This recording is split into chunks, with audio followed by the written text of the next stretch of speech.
Hi guys, I'm Jane. Today's Pilates workout is going to be an upper body strength workout. We're going to be using the band. So the band is going to add load and resistance in our muscles. And before we go into the strength work, we're going to be doing some mobility work. So I always start my workouts off with mobility work, because if we don't have full range of motion in the joints, we can't access the full range of our muscles, and then we don't build full strength. So starting off in a kneeling position. So we're going to find a good hip position. So you're checking that the hip isn't bent forwards. We want to feel that we're pressing those hips forwards. And the three bones at the front of the pelvis should be level. So your two pelvic bones and your pubic bone, they should all be level with one another. So your triangle is square to the wall in front of you. Feel that your rib cage is over your pelvis, you're lengthening up through the crown of the head, and we're keeping a good shoulder position so the chest is open and the collarbones are wide. Now take an in-breath to lift your shoulders up to your ears, and then on your out-breath, lengthen the shoulders downwards away from the ears. So just feel how those shoulder blades elevate, they slide up the rib cage, and just feel how those shoulder blades depress, so they slide down the back of the rib cage. Now it's the depression phase that I want you to recognise, because that's the phase where we activate the deep postural muscles of the mid-upper back. And it's the mid-upper back muscles that support the movements we do from our arms and our shoulders. And we're going to be really accessing these muscles to stabilise through the shoulders as we go through our upper body loading today. So next time when you draw those shoulder blades down, I want you to recognise what that feels like and keep them there to lift the arms to shoulder height and then lower the arms back down. So the easy bit is lifting your arms. The challenging bit is keeping the organisation of the shoulder blades when you do it. Try and feel that the lift of your arms is coming from your back. So it's a sense of the shoulder blades dropping downwards to lift the arms up. Now your shoulder blades live on your back, so that's what I mean by moving your arms or lifting your arms from your back. So for me, the shoulder blades are the tops of the arms. So really trying to initiate that movement from the shoulder blades. Now on your next lift, I want you to open the arms out to the side and a little bit back, and then lower the arms down. So we call this exercise a chest opener for obvious reasons. So you're really stretching through the chest. You might feel this down the length of the arms. So we're starting to bring some mobility into the shoulders here. And then just making that range bigger now. So turning this into full circles. And if that doesn't feel kind for the shoulders, just reduce your range of motion. So some of you might not be able to go as high with the arms, but if you're able to, I want you to make sure that you're not allowing the weight of your arms to arch your spine. So try and keep that sense of your front ribs sliding downwards towards the top of the pelvis, not enough to round your back, but enough to counter arching your back as those arms circle. So again, doing this to really mobilise through those shoulders and open up through the chest. And then just one more. Now we're going to do the same arm action but on one side. So other hand just lives on the pelvis, and you're going to circle that arm back.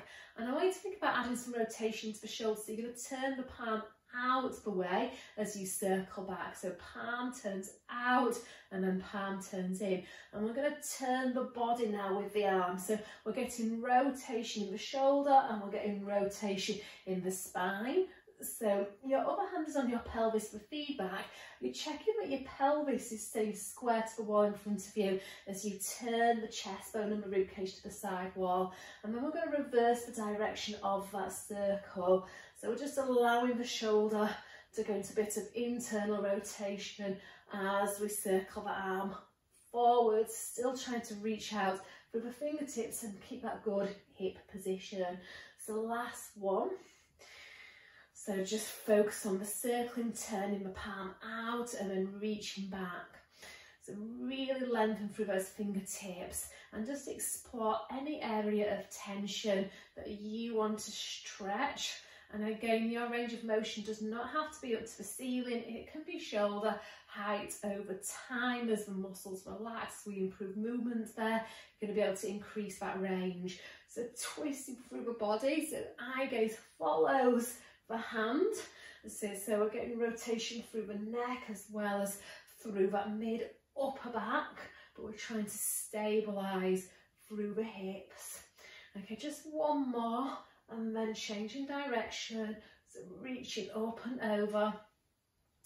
So in today's workout, we're really going to be using that upper body for the majority of it. So we want to be mobilising the joints that we're going to be using. So that's going to be shoulders, mid upper back area mainly. Last one. And then release. So I'd like you to come onto your side. So on your side, you want to just find a place that heels, hips and shoulders are in line with one another, and bend your bottom arm just to create a pillow of support for the head and neck to rest on. And I want you to make sure your top pelvic bone is stacked over your bottom pelvic bone, and that should lift your bottom waist away from the floor. Now if you're not there with that lift, feel that you're trying to make the weight of that waist a little bit lighter. So again, just focusing on keeping that length through the spine from the head to the tailbone. And I want you to reach your top arm up to the ceiling, and then just lightly place your fingertips down on the floor, checking that you're not allowing that shoulder to collapse forwards. So from here, I want you to keep the fingertips on the floor and just reach your arm overhead so your arm is level with your ear, and then just allow the arm to reach forwards again. So I'm still trying to keep my length in my spine. I'm not letting gravity sink that waist down. So keep that lift of the waist. So that action activates the abdominals. So if we're using the abdominals, we're building strength in them. Okay, and if your mobility allows you to, you're going to circle the arm behind you now. Allow the palm to turn up, and you're trying to keep the back of the hand on the floor and allow the rib cage to rotate. And then as you complete the circle of the arm, you're rolling back onto the side of your body. So this exercise is called a chalk circle. Again, we're getting that rotation through the shoulder, we're getting rotation through the thoracic spine. Trying to keep the back of the hand as close to the floor as your flexibility allows. Okay, so you're going to feel quite a deep stretch here again across the chest, maybe through the front of the shoulder or down the length of the arm. That's it, we're going to do one more here, and then we're going to repeat that on the other side. I'm a little bit challenged for space here, so I have to lift my hand away from the floor. Okay, we're going to do that on the other side. So swivel your legs around and find your alignment. So we know where we're going, so we can get there a little bit quicker now. So heels, hips, shoulders in line. Feel that the two sides of your waist are equally long, and the ribs still feel like they're sliding down towards the top of the hips. Arm up to the ceiling, feeling my arm bone sink into its socket. Oh, and I've just decided I definitely don't have enough room to circle my arm there, so scoot into myself down. Okay, so I should be good with that. So long spine, long waist, fingertips down. And I'm just starting off with a kind range of motion, so that overhead reach, and then coming back down in front of the chest. Still trying to feel that the movement of the arm is coming from the shoulder here. Okay, it's the details that make a difference. So by initiating from the shoulder blades, we're really activating some of those deep mid-back muscles. By keeping a lift of the waist, we're working through the abdominals. And if we can keep it and work to alignment, guys, we're going to get more benefit from the exercise.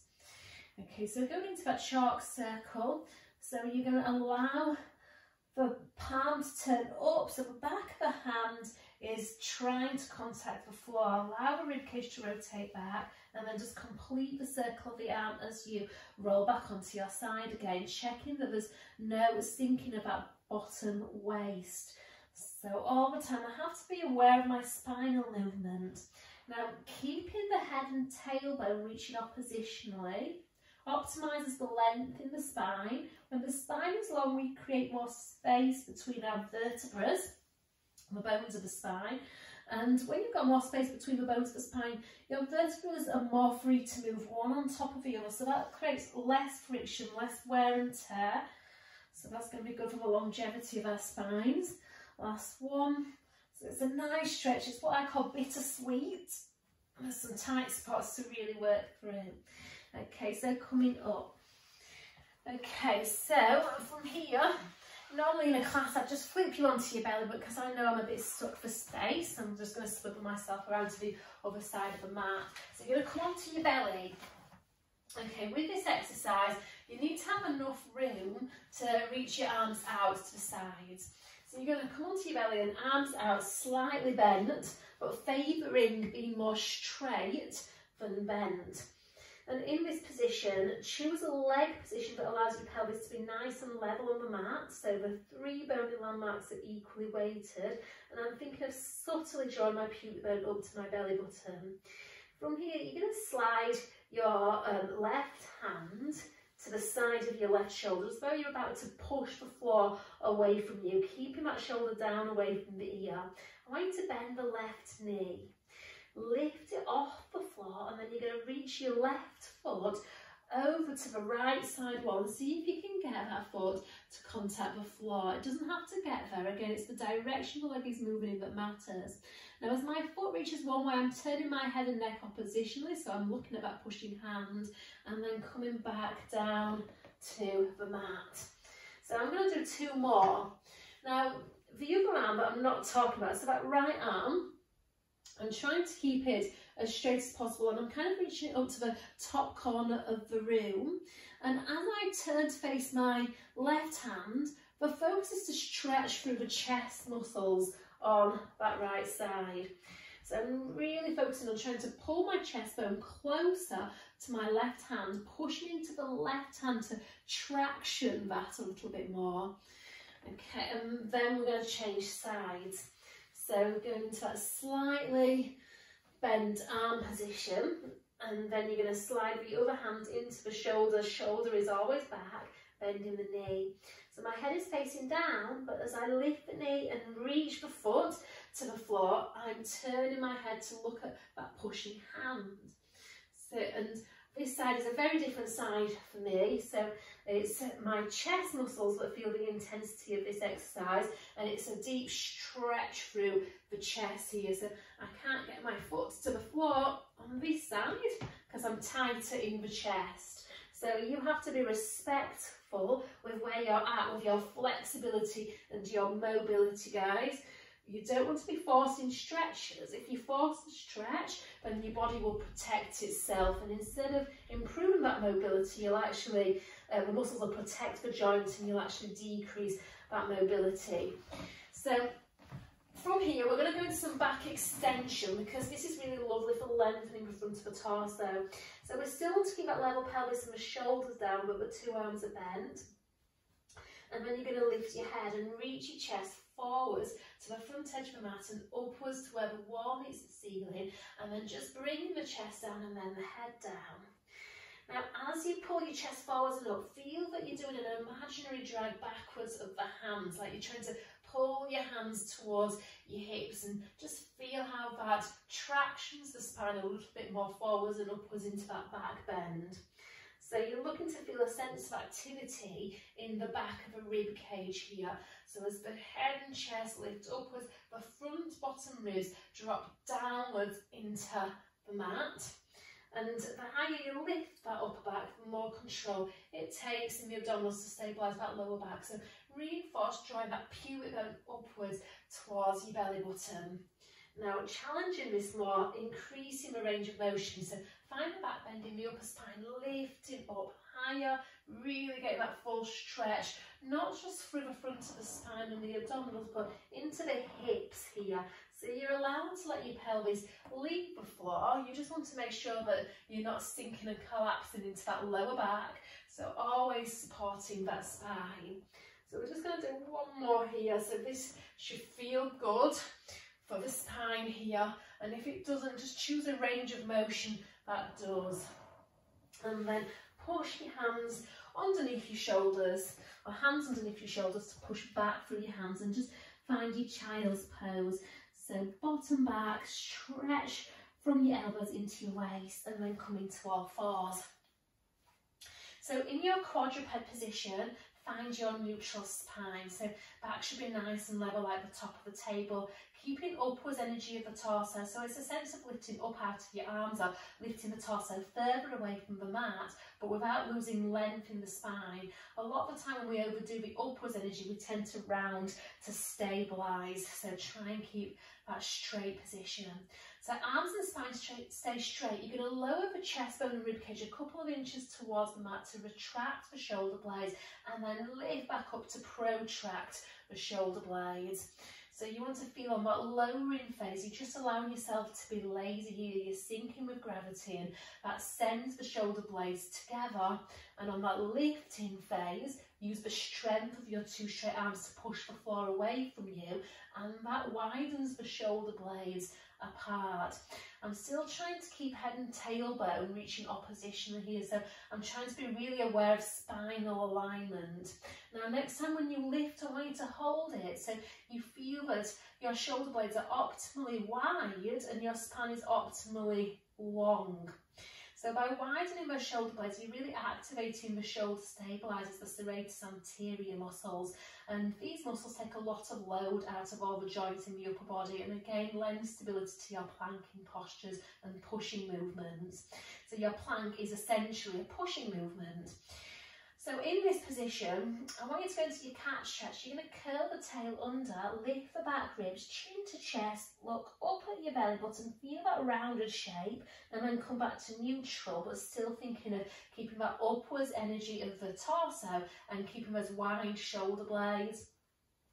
So as I round my spine, I'm lifting my chest bone up between my shoulder blades to try and push the shoulder blades further apart, but focus on keeping your shoulders away from your ears when you do this. So by keeping that stability of the shoulders, then we're really asking the abdominals to do the rounding of the spine, and it's the rounding of the spine that contributes to us stretching your back. Okay, so you have to reinforce that width of the shoulder blades here, and we're going to challenge this more. So tuck your toes under, lift your knees, putting more weight through that upper body. Now if your shoulder blades retract and you can't do anything about it, or your spine sinks and you can't do anything about it, take your knees back down to the floor and just continue with the movement. So with your knees off the floor, we're going to do the same action through the spine. Your knees stay where they are in relation to the mat as you round your spine and as you straighten the spine. Okay, so we have to really heavily rely on those pushing muscles. So really having to work through those shoulder stabilizers, the serratus anterior muscles, the chest muscles, the back muscles, they're all working here. Abdominals have to stabilize the spine. So last one. Now again, this is all about control. So if we haven't got the range of motion through the spine here, then simply keep the knees down until you build enough strength to support that position, and then just sitting your bottom backwards. Okay, so from here, coming onto your bottom, and just swivel your legs out in front of you. So we're going to really work into the back of your arms now, so the triceps. So have your hands behind you, and I want you to roll the shoulders backwards so that you're opening the chest, widening the collarbones. And then from here, feet want to be nice and flat on the floor. So I want you to push down into your hands again and find that stretch through the chest and the shoulders. And then you're going to lift your bottom a few inches off the floor. See if you can just tuck that pelvis a little bit, but pull those shoulders back even more. And then you're going to bend the elbows backwards to tap your bottom down. And then you're going to drive those elbows forwards again. So you want to make sure those elbows go backwards in a straight line, and then they go forwards the same straight line as they went backwards. We don't want to be flaring them outwards to the side walls here. So for me, the hard bit is making sure that I don't allow my shoulders to round forwards, so keep pulling them backwards. So we're going to do a few more here, and if you wanted to challenge it more, you could lift your hips a little bit higher, so your elbows have to bend more in order for your bottom to touch down. All the time reinforcing that good shoulder position. Now find that elbow bend, and we're going to do 10 little pulses. So 10, 9, 8, 7, 6, 5, 4. Always squeezing the elbows inwards as they point backwards, and release.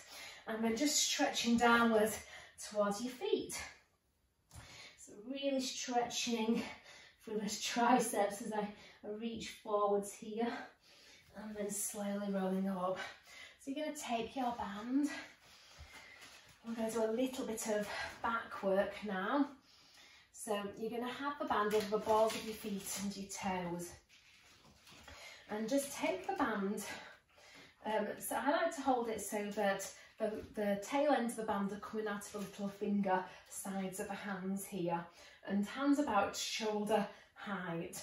Now from here, you're going to just gently retract your shoulder blades towards the spine, keeping that length between the ears and the shoulders. And then you're going to bend the elbows outwards to the side walls and then straighten those arms again. Okay, so I want you to initiate the movement from your shoulder blades. So your shoulder blades are the first part of your body to move.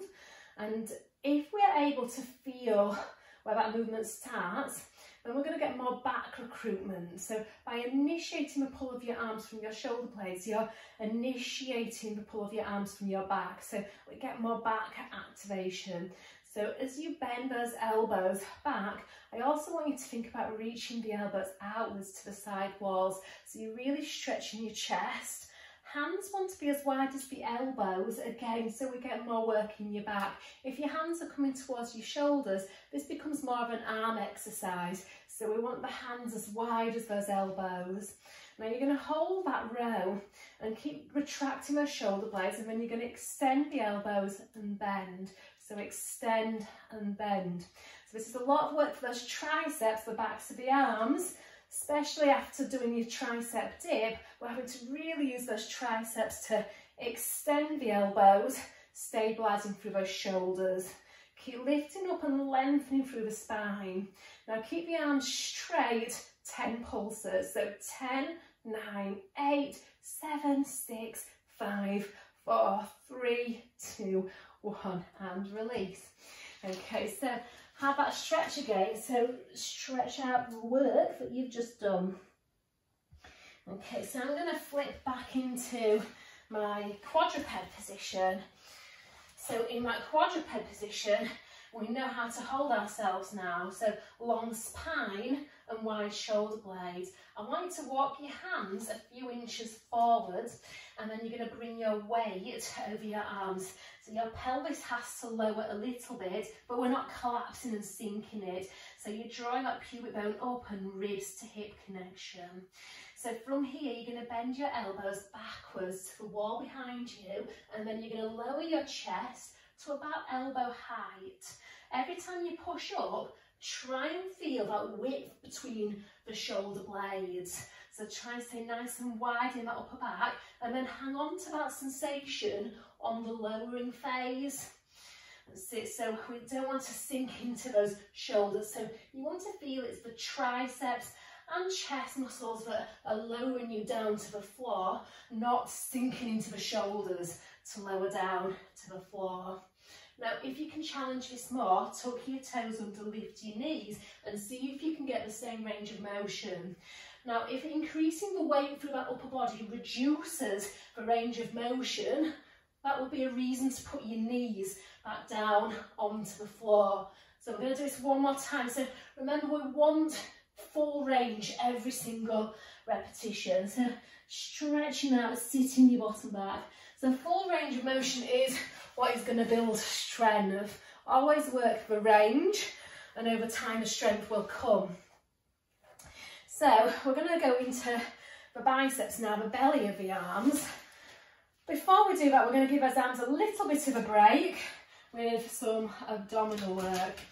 So lots of tension on the band. The closer your hands are to the feet, the more support the band is going to lend to the exercise. And then sit with a tall spine and find that nice organisation of the shoulders. So just moving from that pelvis, you're going to curl that pelvis under and draw your pubic bone up to your belly button, rolling backwards onto the pelvis, and then rounding your spine forwards to come up, and then lifting up tall. So that felt quite good for me, so I'm going to go for straight legs, which makes it a little bit challenging because if the front of the hip is tight, those muscles are trying to pull the pelvis forwards as my abdominals are trying to round the spine to tilt the pelvis backwards. Okay, so if by straightening those legs you're no longer able to do that backwards tilt, just bend the legs back in for me, keeping that good shoulder position. So this is a nice way of building strength in the abdominals and stretching through the back as well. So I'm using that backwards tilt to really stretch through my lower back. and then coming up, and when you come up, just sit as tall as your flexibility allows. And we're going to do bicep curls, so I want you to rotate your palms upwards. Feel that you're corkscrewing your elbows in and your hands out. You might need to be a bit kinder with your resistance on your band. I'm just adjusting my band a little bit because it's going to do a bit of a ping action. So shoulders down, collarbones wide, and then just bending those elbows. And again, I'm thinking of bringing my hands to the front of the shoulders here. And I'm thinking of elbows spiralling inwards and hands spiralling outwards to reinforce the stability of the shoulders. Now, it's not ideal to feel tension in your neck. If you feel tension in your neck, it's usually because that's starting to happen. So drop those shoulders down, and if that's not effective, guys, then you need to reduce the tension on your band. So really working into the belly of the arms here, those biceps, keeping that spine tall. And then when you straighten the arms, we're going to then combine the two. So you're going to do a roll back and just find that C curve through the lower spine. So really drawing that pubic bone up to the belly button, keeping wide in the shoulders, and then see if you can hold the C curve in your spine on the bicep curl. So we'll do another 8, so 8 and 7 and 6, always releasing that neck, really focusing on scooping from those abdominals. And I think we've got 3 more, so 3 and 2 and 1, and then rounding that spine forwards and then lifting up. So I'm just going to change what I ask the spine to do now, guys. So we're going to work between what I call cat and swan. So you're going to round your spine and then extend your spine. So curl that pelvis under, and then from here we're going to add a row motion. And as you bend the elbows behind you, I want you to extend the spine into your swan.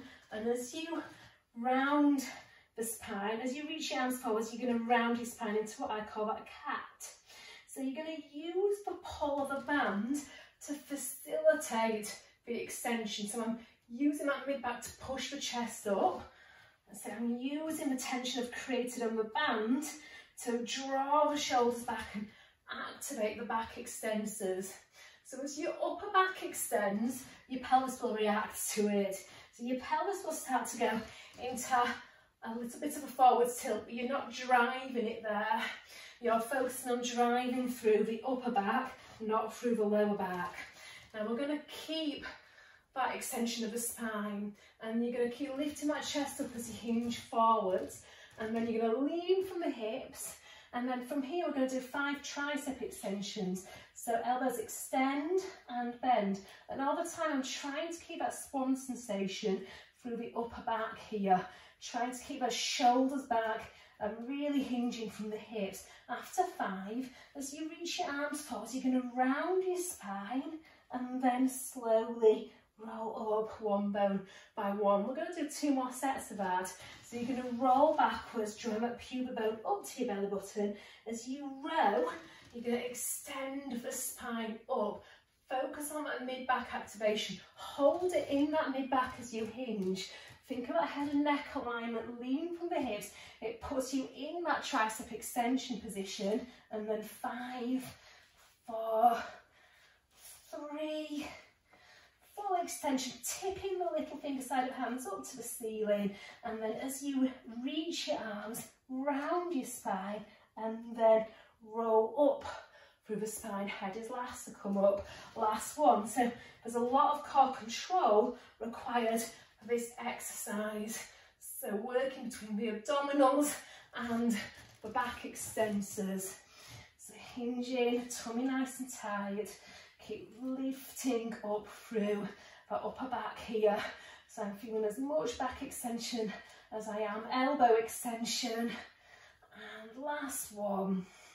And then just reach to the toes. Straighten the arms, round the spine and stretch. Okay, so coming back into your all fours position, last exercise. So you're going to go as wide as the mat with your hands now. And just make sure you've got enough room to step your legs back. Okay, so we're going to revisit push-ups, but we're going to be going wider with our elbows. So instead of a tricep press, we're going to do traditional push-ups. So it can be on knees or toes.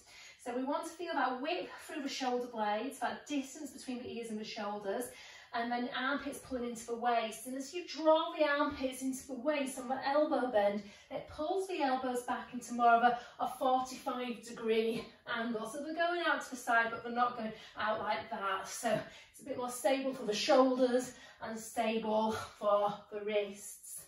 So head has to be forwards at the hands so that we're loading the chest here. When you've done 5, tuck your toes under, pike your hips, try and reach your heels down. Walk your hands to your feet, and then when your hands get to your feet, slowly roll up. So drawing that pubic bone up to your belly button and coming all the way up to standing. And then when you're up here, we're going to take a roll down. So nodding the chin and just reversing the way we came to come up down to the mat. Then trying to feel segmental control through the spine, head hanging heavy from the neck, arms hanging heavy from the shoulders, feeling that sense of moving bone by bone. Now you can walk back into all fours here, or you can do full plank, and we're going to do 5 push-ups. So get that width between the shoulder blades, that pubic bone to belly button, and then 5, 4, 3, pulling the hands together like you're trying to scrunch that mat up, and then find that pike, and then walk your hands. Try and minimise swaying of the hips. Okay, I have to remind myself of that half of the time. I always let my hips sway side to side, and then I remind myself that this is Pilates and we're supposed to be stabilising. So last one, guys, nodding the chin, and think of it as the rib cage moves downwards towards the floor. You're lifting your back ribs up to the ceiling. You're drawing that pubic bone upwards. Try and release tension out of the neck, and at the bottom here, just allow gravity to assist the weight of the spine to the floor. Walking, minimising swaying. You choose, guys. Toes or knees, up to you, but that position needs to allow stability of the shoulders, stability of the spine. Okay, scrunch that mat up, really pull those hands towards one another, reaching your armpits into your waist when you do it. When you've done rep number 5, we're going to take those knees down and then sit backwards, stretching out, rolling up to finish off, stretching through the chest. So hands reach back, arms reach back, shoulders pull back, and lift your chest bone up. So guys, I hope you agree that there was some strong upper body work in that. So feeling strong and long after a strong upper body workout. Thanks for joining me. Hope to see you again. Bye.